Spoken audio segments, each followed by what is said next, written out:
50%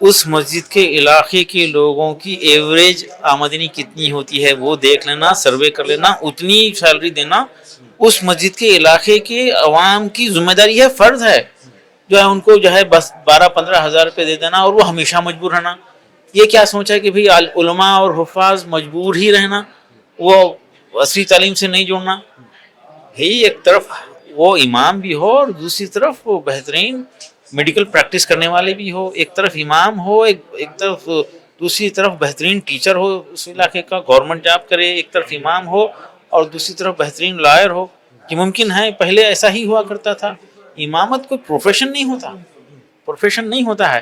تو بھائی ایسا کرنا ہے، اگر فل ٹائم اگر امام کو رکھنا ہے اور امام جو ہے اس مسجد کے علاقے کی فکر کرے، اس کی ذمہ داری لے لے، وہ قابلیت ہے تو اس کو اس مسجد کے علاقے میں جو ایوریج انکم ہوتی ہے لوگوں کی اس کا انتظام ہم کو کرنا ہے.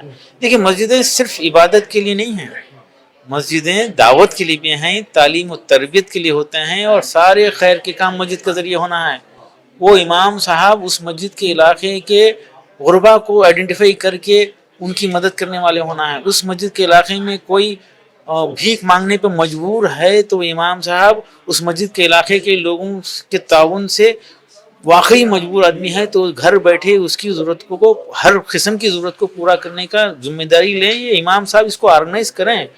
دیکھیے پروفیشنل بھیک مانگنا اسلام میں حرام ہے، اور پروفیشنل بھیک مانگنے والوں کو بھیک دینا شرعاً گناہ ہے. بھئی کوئی حرام کام کر رہا ہے اور اس کو حرام کام کرنے میں مدد کر رہا ہے، یعنی بھیک دے رہا ہے، تو ظاہر ہے وہ گناہ ہے. یہ ٹرینڈ ختم ہو جائے. ہماری مسجد کا علاقہ بھیک مانگنے والوں سے پاک ہے. ہماری مسجد کا علاقہ میں ڈرگس کا استعمال نہیں ہوتا. ہماری مسجد کے علاقے میں رات میں 2 بجے تک جاگنے گھومنے پھرنے والا کوئی بچہ نہیں ہے. یہ کوشش کریں. ہماری مسجد کے علاقے میں برادران وطن سے اچھے تعلقات ہیں، اچھے تعلقات ہیں، اور مسلکی اختلافات ہماری مسجد کے علاقے میں نہیں ہیں. معاشرتی برائی کو مسجد کے ذمہ دار، مسجد کے علاقے کے ذمہ دار اس مسجد کے علاقے میں ختم کریں.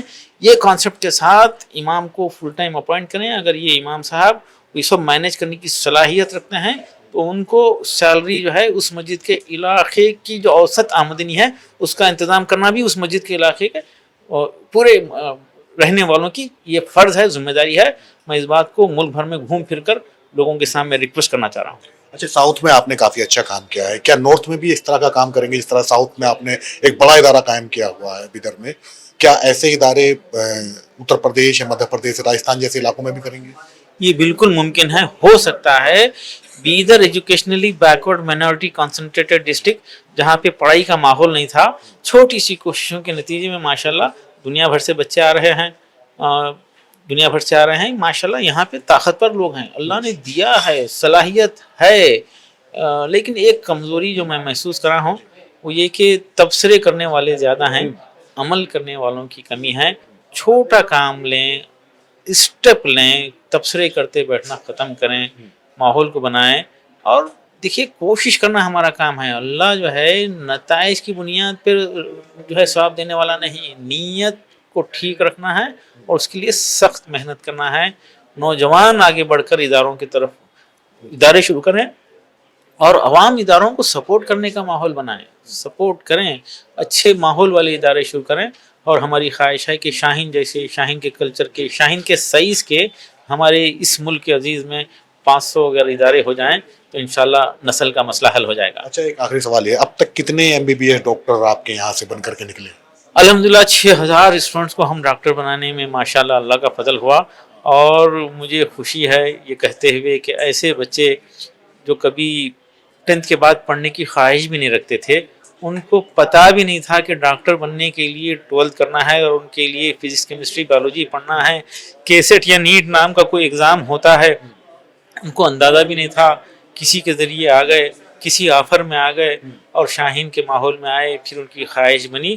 ایسے 500,000 بچوں کو ہم ڈاکٹر بنائے ہیں، اور ایک بچے سے ایک گھر میں 6 ڈاکٹر، 5 ڈاکٹر، 7 ڈاکٹر کا بھی ماحول بنا ہے. ہمارا ایسا ہی ایک اسٹوڈنٹ جس کو پتہ بھی نہیں تھا، جس کے بڑے بھائی کو پتہ نہیں تھا کہ 12th کے بعد کیا پڑھنا ہے، نیٹ نام کا ایگزام ہوتا ہے، کیسٹ اس زمانے میں جو ہے ایگزام ہوتا ہے، ان کو پتہ نہیں تھا.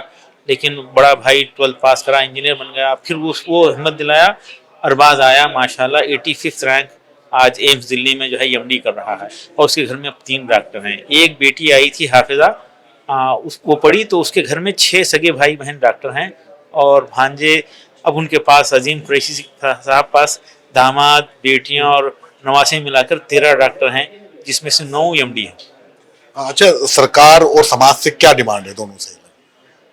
دیکھیے سماج سے یہی ڈیمانڈ, ہماری خواہش ہے, ریکویسٹ ہے کہ شادیوں میں فضول خرچی ختم کریں.